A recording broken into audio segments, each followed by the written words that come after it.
नमस्कार, मैं हूं प्रीति पाराशर और आपका स्वागत है ANA टीवी में। प्रधानमंत्री डॉक्टर मनमोहन सिंह और कांग्रेस अध्यक्ष सोनिया गांधी ने कर्नाटक चुनाव में पार्टी के बेहतर प्रदर्शन पर खुशी जाहिर की है। प्रधानमंत्री ने कहा कि यह भाजपा की विचारधारा की हार है और लोकसभा चुनाव में भी इसी तरह के परिणाम देखने को मिलेंगे। वहीं कर्नाटक के मुख्यमंत्री जगदीश शेट्टार ने हार को स्वीकार करते हुए कहा कि वो जल्द ही अपना इस्तीफा सौंप देंगे। प्रधानमंत्री मनमोहन सिंह ने कांग्रेस उपाध्यक्ष राहुल गांधी के प्रयासों की सराहना करते हुए कहा कि उन्होंने चुनाव प्रचार अभियान में अहम भूमिका निभाई है। कर्नाटक चुनाव के परिणामों में कांग्रेस के अच्छे प्रदर्शन के बीच प्रधानमंत्री ने कहा कि यह स्पष्ट रूप से भाजपा की विचारधारा के विरुद्ध परिणाम है। लोकसभा चुनाव के संदर्भ में प्रधानमंत्री ने कहा, देश की जनता जानती है कि कौन क्या है और वे भाजपा की विचारधारा को खारिज कर देंगे, जैसा कि कर्नाटक में दिखाई दिया। इसके साथ ही उन्होंने इन परिणामों के लिए कर्नाटक के कांग्रेस कार्यकर्ताओं को बधाई भी दी। उधर सोनिया गांधी ने कहा, मैं कर्नाटक में जीत से बहुत खुश हूं और यह संयुक्त प्रयास था।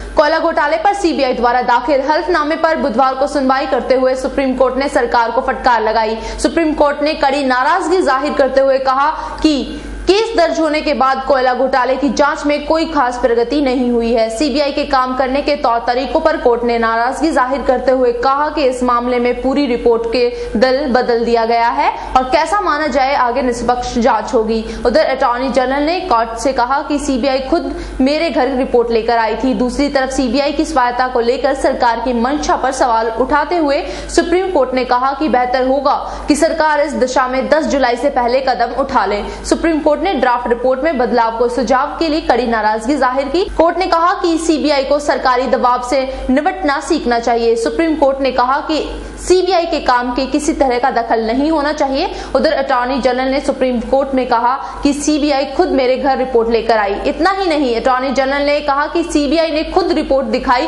और खुद ही बदलाव किए। सुप्रीम कोर्ट ने सीबीआई पर भी टिप्पणी करते हुए कहा कि वह पिंजरे में बंद तोते की तरह है, वह केवल मालिक की भाषा बोलती है और सुनती है। उसके कई मालिक हैं, उस पर केंद्र सरकार का पूर्ण नियंत्रण है। कोर्ट ने कहा कि सीबीआई स्वतंत्र है और उनकी जांच पर कोई भी हस्तक्षेप नहीं होना चाहिए, लेकिन परेशानी की बात है कि उसे बेमिसाल अधिकार देना मुमकिन नहीं है।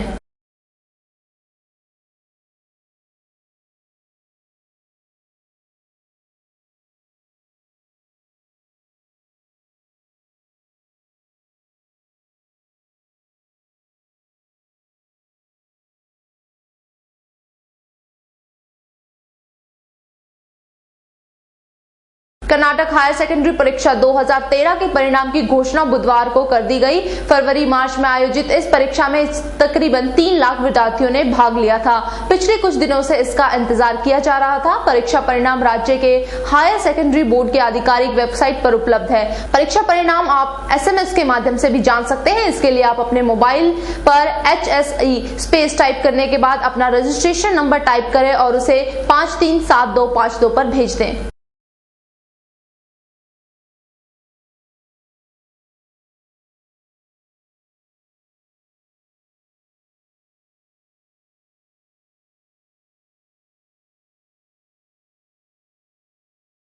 कर्नाटक का किस्सा अब जल्द ही परिणाम की तरफ बढ़ने लगा है। जहां कांग्रेस सत्ता की तरफ बढ़ती जा रही है, वहीं भाजपा का सुपड़ा साफ होता रहा है।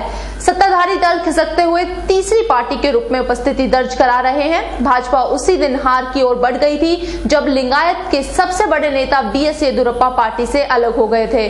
सत्तारूढ़ भाजपा से अलग होकर कर्नाटक जनता पक्ष बनाने वाले दक्षिण भारत में भाजपा के पूर्व खेवनहार BS येदियुरप्पा के जाने से भाजपा को चुनावों में करीब 50 सीटों का नुकसान झेलना पड़ा। दक्षिण भारत में संगठन का झंडा गाड़ने वाले BS येदियुरप्पा ने अब भाजपा के सामने बड़ी चुनौती खड़ी कर दी है। भाजपा को येदियुरप्पा की बगावत महंगी पड़ गई, क्योंकि वो लिंगायत जाति से आते हैं, जिसे सालों तक पार्टी ने अपना वोट बैंक समझती रही है।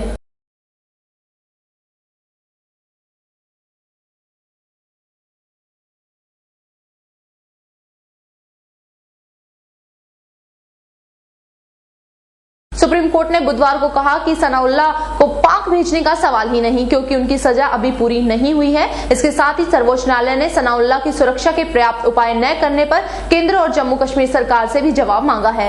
न्यायमूर्ति RM लोढ़ा और न्यायमूर्ति कुरियन जोसेफ की खंडपीठ ने जम्मू की जेल में साथी कैदी के हमले में घायल पाकिस्तानी कैदी सनाउल्लाह समेत विदेशी कैदियों को उनके देश वापस भेजने की मांग करने वाली याचिका पर सुनवाई करते हुए विदेशी कैदियों की सुरक्षा को लेकर केंद्र और जम्मू कश्मीर सरकार से स्पष्टीकरण मांगा। उल्लेखनीय है कि जम्मू कश्मीर पैंथर्स पार्टी के अध्यक्ष भीम सिंह की ओर से दाखिल याचिका में 15 वर्ष से ज्यादा समय से भारतीय जेलों में बंद विदेशी नागरिकों को वापस भेजने के लिए केंद्र सरकार को निर्देश देने की मांग की है। सुप्रीम कोर्ट में दाखिल याचिका में सनाउल्लाह को पाकिस्तान के सियालकोट भेजने की मांग की है। भीम सिंह ने केंद्र सरकार द्वारा पिछले वर्ष अगस्त में सुप्रीम कोर्ट में दाखिल हकनामे का हवाला भी दिया, जिसके मुताबिक विभिन्न अदालतों द्वारा सुनाई गई सजा को सनाउल्लाह पूरा कर चुका है। भीम सिंह के मुताबिक पाकिस्तानी कैदी को वापस भेजना सार्वभौम न्याय और समानता के हित में होगा। इसके अलावा उन्होंने मानसिक विक्षिप्त कैदियों को भी उनके देश भेजने की मांग की।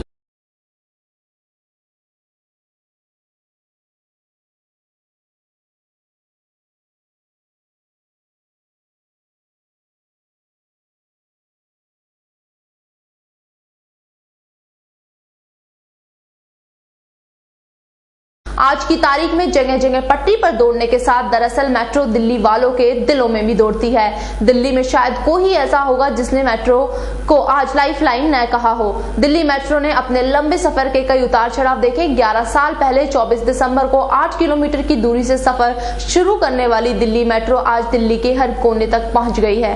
मेट्रोमैन के नाम से जाने वाले डॉक्टर ई श्रीधरन का सपना आज दिल्ली की रगों में बस गया है। दिल्ली मेट्रो दिल्ली की धड़कन बनकर दिल्ली वासियों की रोजमर्रा की जिंदगी में शामिल हो गई है। पिछले एक दशक में मेट्रो रेल ने दिल्ली की रफ्तार में तेजी ला दी है। अगर एक दिन किसी तकनीकी खामी की वजह से मेट्रो बंद हो जाती है तो दिल्ली की रफ्तार धीमी हो जाती है। मेट्रो सिर्फ लोगों के लिए एक आरामदायक परिवहन का विकल्प ही नहीं, बल्कि अंतर्राष्ट्रीय स्तर पर दिल्ली मेट्रो की एक अलग पहचान है। कई शहर दिल्ली मेट्रो से प्रेरित होकर इस योजना में काम भी कर रहे हैं।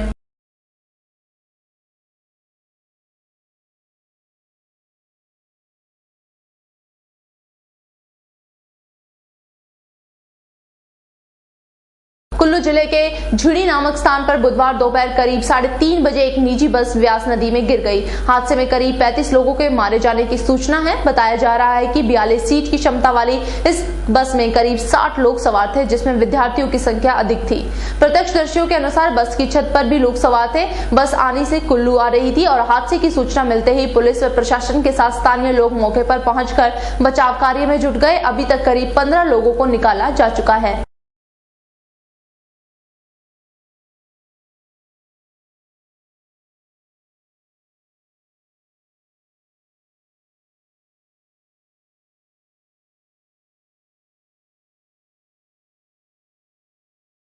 बिजली वितरण कंपनियों के खर्चे पर मुफ्त या सस्ती बिजली बांट रहे राज्यों को में केंद्र से नाराजगी जताई है। केंद्रीय ऊर्जा मंत्री ज्योतिरादित्य सिंधिया ने कहा कि सब्सिडी का बोझ बिजली वितरण कंपनियों डिस्कॉम के बजाय राज्यों का उठाना चाहिए। ऊर्जा मंत्री ने कहा, यदि राज्य मुफ्त बिजली बांटना चाहते हैं तो केंद्र को इससे कोई समस्या नहीं है, मगर इसका खर्च उन्हें खुद उठाने के लिए तैयार रहना चाहिए। बिजली सब्सिडी का बोझ डिस्कॉम पर नहीं डाला जा सकता। इससे कंपनियों की वित्तीय हालत पर बुरा असर पड़ता है। ज्यादातर राज्यों की बिजली वितरण कंपनियां घाटे से जूझ रही हैं। इसके देखते हुए बैंकों ने भी उन्हें कर्ज देना बंद कर दिया है। सिंधिया ने कहा कि राज्य सरकारें लोक लुभावन घोषणाएं कर देती हैं, लेकिन इसका खर्च उठाने के लिए वे तैयार नहीं होती।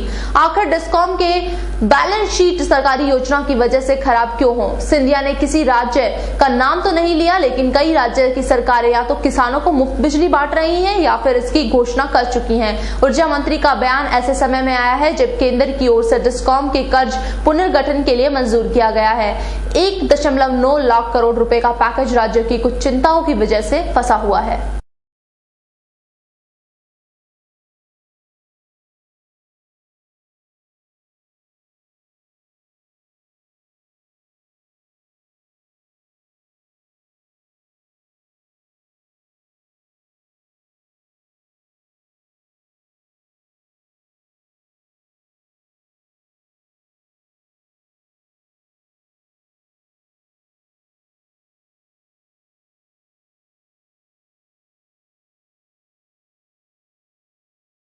सार्वजनिक क्षेत्र की एयरलाइन एयर इंडिया के विमानों से यात्री अब 15 किलो सामान ही मुफ्त ले जा सकेंगे। एयरलाइन ने घरेलू उड़ानों में मुफ्त सामान 20 किलो से घटाकर 15 किलो कर दिया है। सूत्रों के मुताबिक कंपनी अगले हफ्ते से अतिरिक्त सामान के लिए 200 से 250 रुपए के प्रति किलो हिसाब से वसूलेगी। पिछले हफ्ते विमानन न्यायिक डीजीपी ने सामान पसंद की सीट, खाना, नाश्ता एवं पेय पदार्थ, खेल के लिए सामान, वाद्य मंत्रों पर अतिरिक्त शुल्क लगाने की मंजूरी विमानन कंपनियों को दे दी है। इसके बाद एयर इंडिया ने तो सोमवार से एक कदम उठाया है। एयरलाइन ने यात्रियों को अभी अतिरिक्त सामान के प्रति किलो 150 से 400 रुपए के बीच देना होता था। 7 किलो तक के हैंडबैग पर कोई चार्ज नहीं होगा। इसके अलावा नियमित यात्रा करने वालों को 20 किलो तक सामान ले जाने की छूट मिलेगी। अभी तक मुफ्त में दिए जा रहे खाने पर भी शुल्क लगाने का फैसला कंपनी जल्द ही कर सकती है। अंतर्राष्ट्रीय उड़ानों के नियमों में कोई बदलाव नहीं होने वाला है।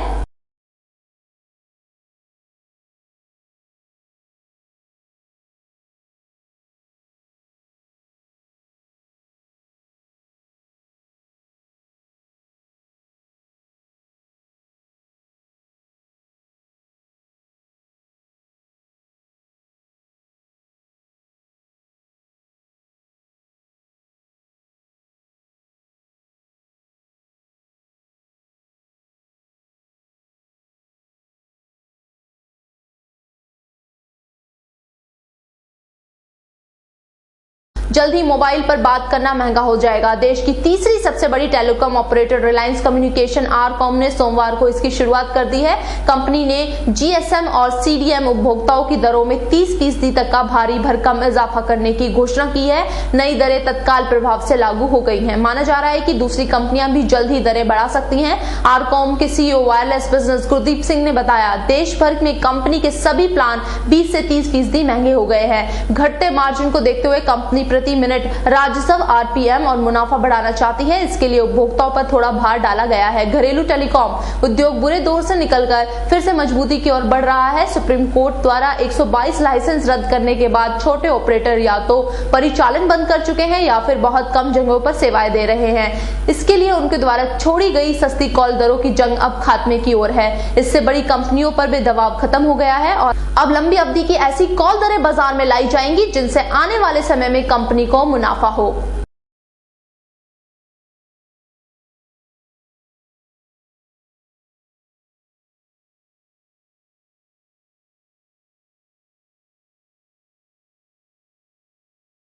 ANA टीवी में वक्त हो चला एक छोटे से ब्रेक का।